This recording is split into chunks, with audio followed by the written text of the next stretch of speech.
मैं भी एक बच्चा ही हूँ।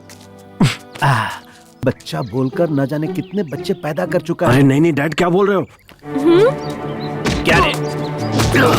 औरतों को अपनी जागीर समझता है? मारो, बहुत धीरे उनकी मारो। जिंदगियों के साथ खेलता है। आज तुझे नहीं छोड़ूंगा, तुझे जान से मार दूंगा। हे मास्टर, मेरे बेटे को क्यों मार रहे हो? क्या रे? मेरी स्टूडेंट का रेप करके उसका मर्डर किया, उस लड़की की जिंदगी बर्बाद कर दी, अब इसकी भी जिंदगी बर्बाद करना चाहता है? कमीने, जान से मार दूंगा तुझे। देखिए सर, यही है वो कातिल, इसे अंदर कर दीजिए। इन कमीनों को फांसी की सजा मिलनी चाहिए। अच्छा। या फिर इसे पब्लिक के हवाले कर दीजिए, पत्थर से मार मार कर जान ले लेंगे। अच्छा। अरे ये कैसा घटिया है स्कूल मास्टर, एक हीरो एक सुपरस्टार की इंसल्ट कर रहा है। ये टू मच नहीं है, फोर मच है। मास्टर जी, इसे फांसी पर चढ़ाना है या पब्लिक के हवाले करना है, ये बाद में डिसाइड करेंगे। पहले ये बताइए, ये घड़ी किसकी है? मेरी नहीं, मेरी नहीं है। हाँ?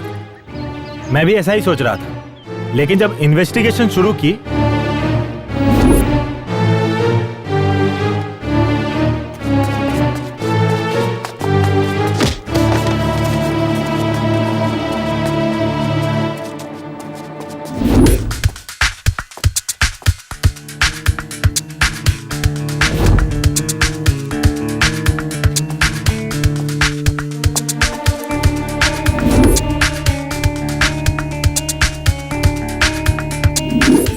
बच्चे हमारे आनंद मास्टर जी के हाथों पढ़ लिख कर बड़े हुए। जब भी पैसों की तंगी होती तो वो ही फीस देते थे। ऐसा कोई भी नहीं साहब जिस पर शक करे।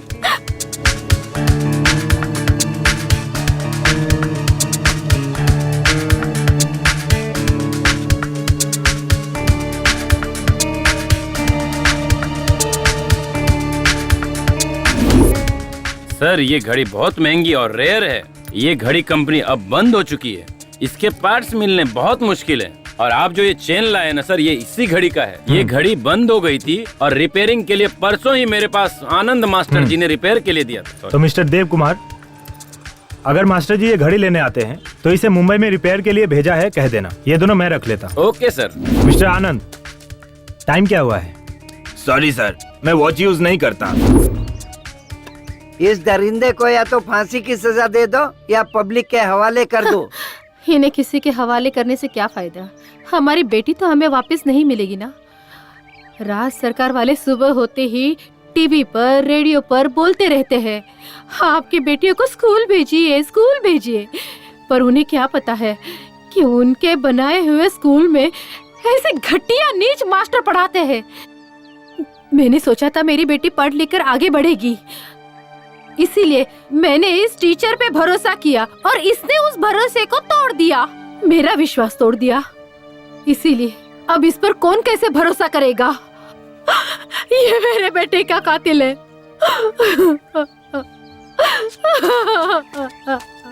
हाँ हवलदार। Yes sir. इधर आ। सर, और ये टॉनिक बाबा? तू आ, वो कहीं नहीं जाएगा। Okay sir. मैं भी कल से इसे यही कह रहा हूँ कि तू जा अपना काम देख।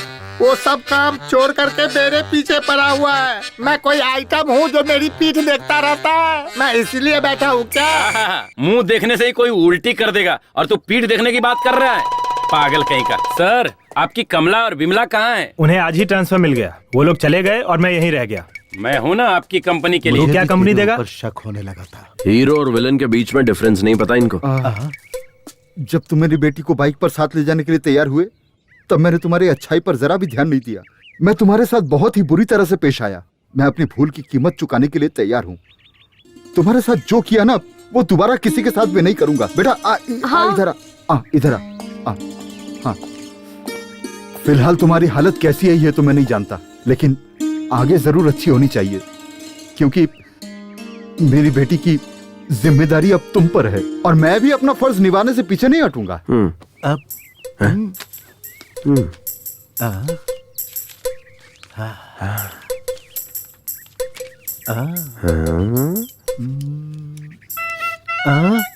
बेटा ये लो 50 लाख का चेक, और भी जरूरत पड़े तो मांग लेना, ठीक है?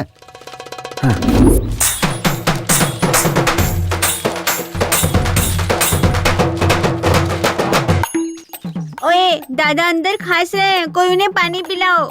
तू ही पानी पिला देना। हाथ गीले होने के बाद अगर मोबाइल छूऊंगा तो मोबाइल हैंग हो जाएगा। बाबूजी।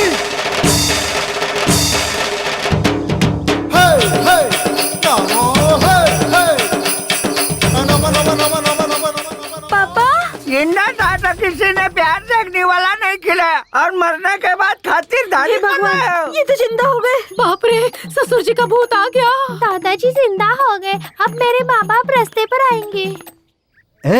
दद्दू जिंदा हो गया रे। हैं?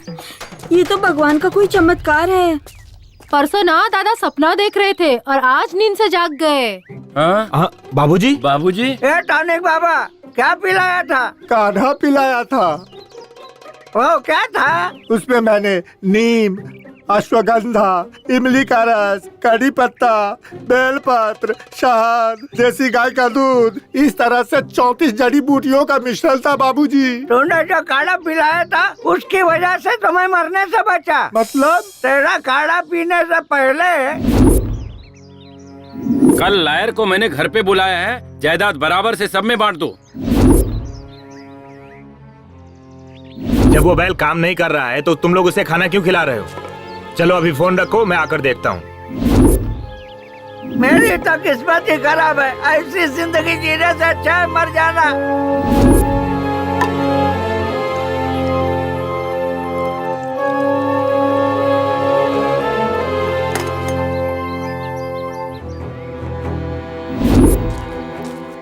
बाबूजी, मैंने एक नया काढ़ा बनाया है, आओ पियो ना।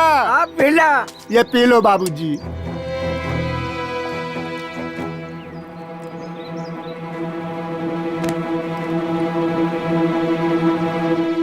यही सब कुछ हुआ था। ये तो मुझे नहीं पता, तेरा काढ़ा पीने से ही तो मैं बचा, नहीं तो इस धरती पर मैं जिंदा खड़ा नहीं होता। बाबूजी। पापा, बाबूजी, मुझे पता था आप 100 साल तक जियोगे। को कुछ नहीं हो सकता, मुझे पक्का पता था आप 100 साल तक और जियोगे। नहीं तो क्या, मैं सचिन तेंदुलकर की तरह डबल सेंचुरी मार कर रहूंगा। ये अपनी पत्नियों को बता दो। हमारी किस्मत ही खराब थी। आ जाओ, दद्दू से आशीर्वाद लेते हैं। दद्दू, आशीर्वाद दो। ये तेरी औरत है क्या? हाँ दद्दू, हमने शादी कर ली है और हनीमून के लिए गोवा जा रहे हैं। एक बात बता, तेरा टारगेट शादी था या अरे हनीमून? कैसी बात कर रहे हो दद्दू, अब हमने शादी कर ली है तो हनीमून मनाने जाऊंगा ना। खुश रहो, दूधो ना हो, पूतो फलो। वैसे तू तो इसमें एक्सपर्ट ही है। अब तक स्नेहा हमारे घर की बेटी थी, पर अब से आपके घर की बेटी है। आप इसका अच्छे से ख्याल रखेंगे, यह मेरा विश्वास है। अब हमें आज्ञा दीजिए। मैं हूँ ना, तुम सब निश्चिंत रहो। अपना ख्याल रखना बेटा।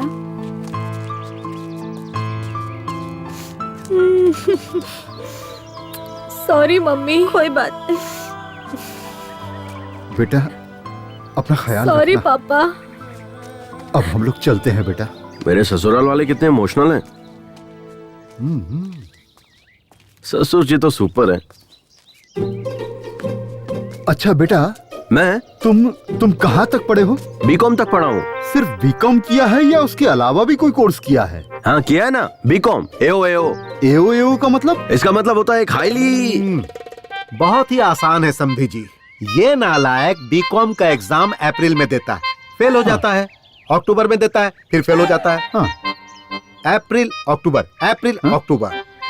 पिछले 5 साल से यही करता आ रहा है। वही है बीकॉम एओ। ओह, मतलब तुमने इंजीनियर को काम पर नहीं रखा है। ओह, ये हाईली टैलेंटेड लोगों का कोर्स है।